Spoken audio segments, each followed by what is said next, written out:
বাংলাদেশের সমুদ্র সীমা থেকে ৭৯ জেলে নাবিক সহ দুটি মাছ ধরার ট্রলার আটক করেছে ভারতীয় কোস্টগার্ড। আমাদের সহকর্মী শহীদুল সুমন এ বিষয়ে খোঁজ খবর রাখছেন, তিনি আমাদেরকে আপডেট জানাবেন এই মুহূর্তের। সুমন, নৌযান এবং জেলেদের উদ্ধারের বিষয়ে নতুন কোনো তথ্য আছে কি?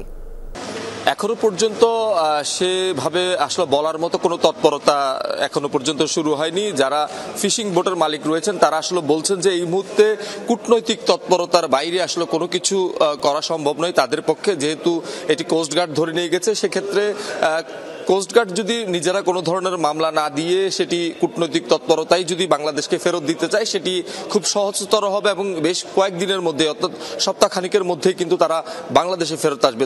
শ্রীলঙ্কা আবারও রপ্তানিতে শীর্ষে।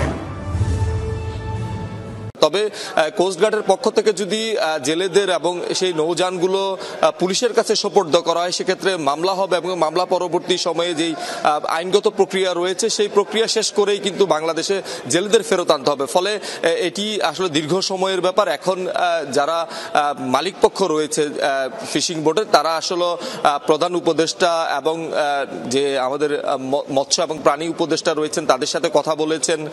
তারা বলছেন যে এখন কূটনৈতিক তৎপরতার মাধ্যমে যদি তাদেরকে দেশে ফিরে আনা যায় সেক্ষেত্রে কিন্তু আসলে খুবই সহজ উপায় হবে। তার বাইরে আমরা দেখছি যে জেলেদের পরিবার এবং যে ফিশিং বোটের মালিকরা রয়েছেন তাদের মধ্যে একটা উদ্বেগ কাজ করছে, যেহেতু এতগুলো জেলে এতজন জেলে রয়েছেন। সেক্ষেত্রে খুব দ্রুত পদক্ষেপ গ্রহণের কথা বলছেন মালিক কর্তৃপক্ষ এবং তাদের পরিবারও আসলে বলছে যে সরকারের পক্ষ থেকে যদি দ্রুত সময়ের মধ্যে তাদেরকে দেশে ফেরত আনা যায় সেক্ষেত্রে আসলে দুই দেশের জন্যই মঙ্গল হবে। তার বাইরে এখনো পর্যন্ত সেভাবে কোনো তৎপরতা শুরু হয়নি এবং যে ফিশিং বোটের মালিকরা রয়েছেন তারা আসলে বলছেন যে খুব দ্রুত বাংলাদেশ সরকারের পক্ষ থেকে পদক্ষেপ নিলে তাদেরকে দ্রুত সময়ের মধ্যে বাংলাদেশে ফেরত আনা সম্ভব হবে।